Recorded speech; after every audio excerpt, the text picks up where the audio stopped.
Aurora, Colorado. Where was I when Natalie Bollinger was killed? I was in Aurora, Colorado, visiting Kayla Trujillo at 120th and Melody. There was a lady who tried to tell a story about Natalie recently, and she got nearly everything about me wrong. She said that I claimed that I wasn't even in the state when Natalie died. Claimed I wasn't even in the state of Colorado. No, I was in the state of Colorado. I was only 5 blocks away from where Natalie got her fucking brains blown out. I was pretty goddamn close. I was in the state of Colorado when Natalie was killed. However, I thought Natalie Bollinger was over on the East Coast. When I said I was not even in the same state as Natalie, way back when Natalie first disappeared, that's because I thought she was in fucking Virginia. Virginia. Where did I stay behind Natalie's work? Nowhere. I never stayed behind Natalie's work. I did stay behind where her sister worked, Alicia Bollinger, at Alicia Bollinger's request. However, the police were so busy trying to, not do their jobs before Natalie's death, and then cover up the fact that they didn't do their jobs after Natalie's death by whatever means possible. Well, shit, we should fire every cop in America. Matter of fact, the majority of these cops belong in prison. They committed felonies against me. You know what a felony is, right? Let's take a look at Waylon Lolatai. He can assault whoever the fuck he wants, whenever the fuck he wants, because badge. Boulder Police Department doesn't hire cops. They hire thugs who will beat on the homeless.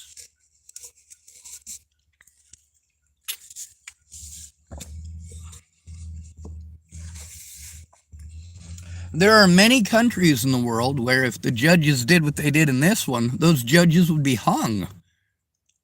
Publicly. Like literally, today, 2023. There are a bunch of countries where if judges did what they did in my situation, they would be hung in public. One of those places was Iran. Some pothead calling himself Hot Boxinator 420 type BWO looks like a terrorist Santa Claus. Who's BWO?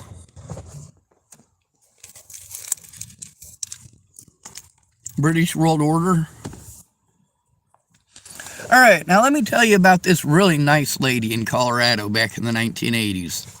So this lady used to come out, she used to have 2 trays, and I remember both of these trays because I remember that she would put these little, basically like a dish rag on each side to hold the handles. One of them was wicker and one of them was silver, but they had handles on the side. And she would bring us out stuff to drink. So when I'd go home on a home visit, and this really nice British lady, at the time, I was like 6 years old, 5 or 6. So, I mean, she looked like she was probably 200 years old to a 5 or 6 year old. Now, this is also around the time that I learned what World War II was. And this lady was British. And I knew that the British fought in World War II. At the time, you know, I'm a 5 or 6 year old. Like, I don't know a lot about the world, but I know a bit. And I asked this lady what it was like being in Britain during the war. You know what she said to me? She said, I don't know, I was in Germany. Yep. Anyway, not that anybody is actually gonna remember the lady. I mean, this is, 40 years ago, 35 years ago, something like that, in Longmont, Colorado. But a British lady in Longmont, Colorado at the time would stick out like a sore thumb, so anybody that knew her would probably remember her. Anyway, that lady was super nice, and she was super old back then. The chances of her still being alive today are not that great. I mean, obviously, if she was in Germany, visiting Germany when the war started, she was definitely alive when the war started. If she was British, she was born in Britain. She developed a British accent from growing up British. By the time she moved to Germany, it's not like she moved there when she was 5 years old and basically had a really thick German accent as a result of it. No, she was very thoroughly British. Now, since the war started between them and Britain in 1938-39, basically, that means that she was in Germany before the war started. She didn't know what it was like being British or being in Great Britain during World War II because she spent all of it in Germany. All of it. And I wish I could remember the lady's name. If there's anybody in Longmont, Colorado, not that anybody from Longmont, Colorado is going to watch this, but if there's anybody in Longmont, Colorado who knows the lady and knows her name and knows her story, I would really like to have that story. Also, there's an officer from the 1980s from Colorado named Officer Jane LaRue. She saved my life, my mother's life, and the lives of my siblings. I'd like to tell her story too. Of course, she was a police officer back in the 1980s when they still had safe houses. Now there are none. It was decided in the early 90s, late 80s and early 90s, that they were going to start giving all of the, what they called them at the time was battered women's shelters, or battered women's shelters, but they weren't just for women, they were also for kids.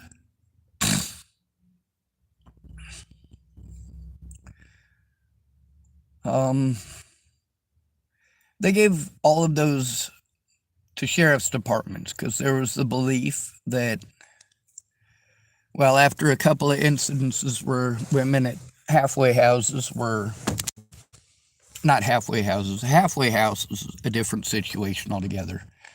There were women in these safe houses that had been abused, whether they were or not, I don't know.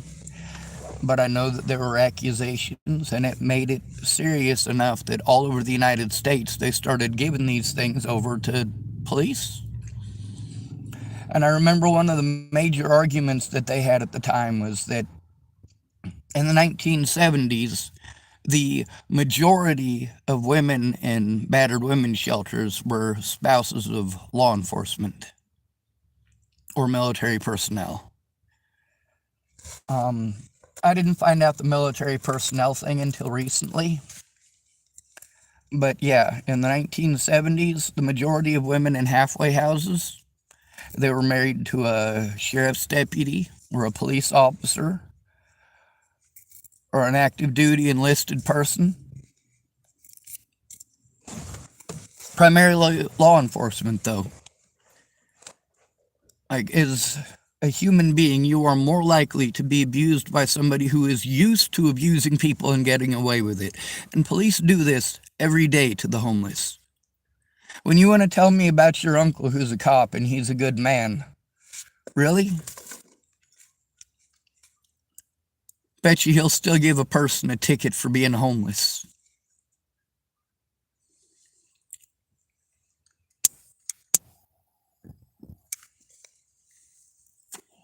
Hotboxinator U. Oh, BWO. You were trying to type U. All right, I get it now. BRO equals BWO. Okay. I'm not down with most of the modern lingo, and I do understand sometimes people make mistakes when they're typing. It happens.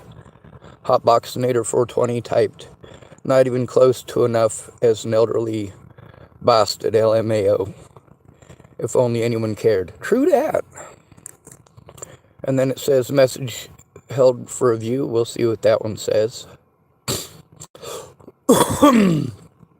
It says, you're a child groomer, David's farm. Well, that right there seems like some pretty creepy shit. Shows me you're not actually here because you care. You're here because you want somebody to troll. Well, that's not cool.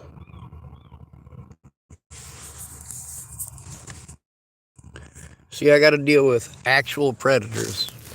Real predators. There's a woman I was speaking with this morning. It just so happens that, well, I'm not the only one in this town dealing with the racism. A lot of people's kids have to deal with it too. Now, as far as Hotboxinator 420 trying to accuse me of being a child groomer, what do we do with these folks? We block them. Block them from our channel. Now, of course, there is the possibility, because of the way that it's typed and because Hotboxinator 420 had issues with typing earlier, it happens. There's a possibility that that's not what he was trying to type, or that he was typing it improperly or incorrectly, or his phone corrected it at the wrong time and corrected it to something that he didn't mean it to be corrected to. But really, it seems to me like very direct targeting and very direct accusations. So should I block Hotboxinator 420 or no? We'll give it a minute. Maybe the next comment will be an apology.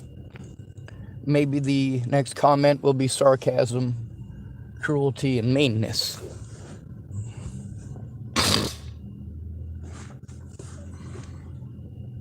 You never know, I guess, right? Should we wait for the next comment? Anyway, let's get back to this British lady. I remember she was really old and she was really nice.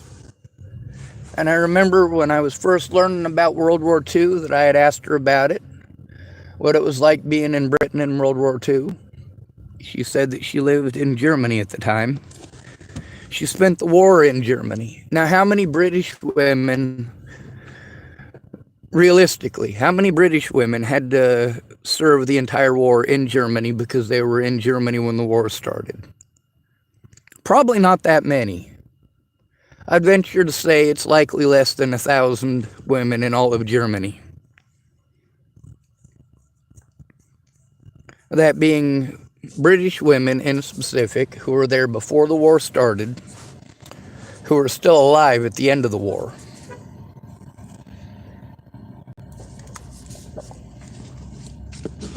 Anyway, it's a very unique perspective that I had, in all of my years of watching History Channel and listening to eyewitness accounts to a bunch of stuff during World War II,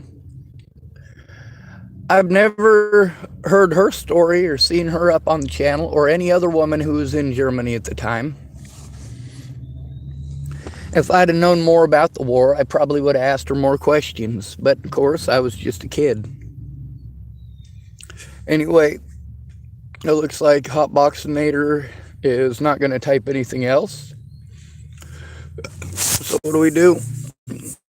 We take a screenshot, of course, prove that we're, and then we go to hide user on this channel, and blam, it's that easy. Bye-bye.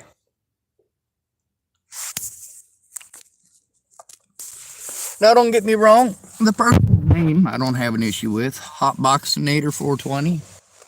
This is somebody who smokes marijuana and is proud of it. Hotboxing means you're smoking pot in your vehicle with all the windows rolled up. Kind of like Cheech and Chong. 420 is a reference to, well, it's Hitler's birthday, believe it or not. April 20th. However, it's a reference to the 420 stoner holiday. So, what can we garner from the information just from this person's name? That they smoke pot? Am I against people smoking pot? No, I have pot in my vehicle right now. Do I smoke it? Not very often. The pot that's sitting on my dash, I'm not going to smoke. The reason for that is because I don't trust anything if it didn't come from a dispensary. There's also the fact that I only keep pot, for the most part, to show people that I have pot when they try to get me to smoke their pot off their pipe, because I don't know what they smoke through their pipe or if it's just pot that's in there. A lot of people here have given me story after story after story about their loved ones here getting sick or dying because people are putting fentanyl on their pot. Holy shit.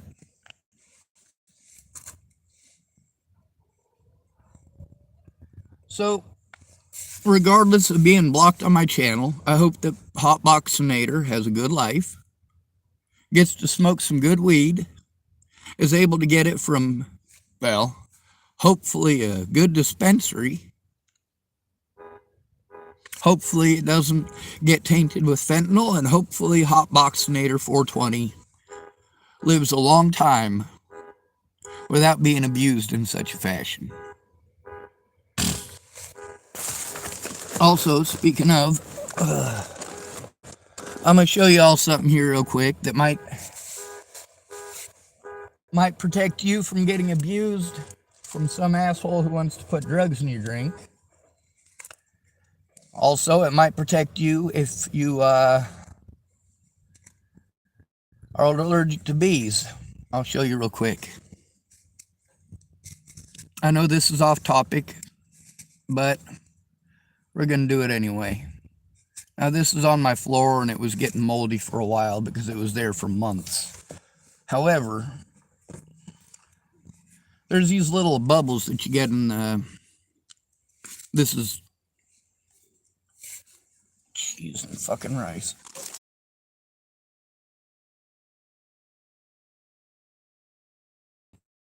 Having connection issues, low battery and all that. Tuck that into my arm here, and we'll try to hold this in a way that you can see it.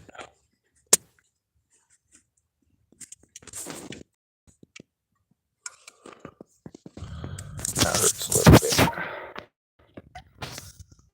But you can see it's perfect over the top. Let's say you go to a party, you're drinking with your friends, you don't want anybody slipping a roofie into your beer. Just take one of these with you and put it on the top. Get into the habit of putting it on the top. If you got kids that are allergic to bees, good idea. If you go to the bar, again, another good idea. See, if somebody's going to slip something in, it's smoking weed here in Oregon, it might have fentanyl in it. That desperate. Now, something like this, it's not going to be as easy to put something into your drink. Now, if somebody puts something in your drink, you're looking at your beer. You notice there's some white powder floating in the bottom of it. Yeah, that's probably going to set off some alarms, but you're not even going to see it if they put it in a beer.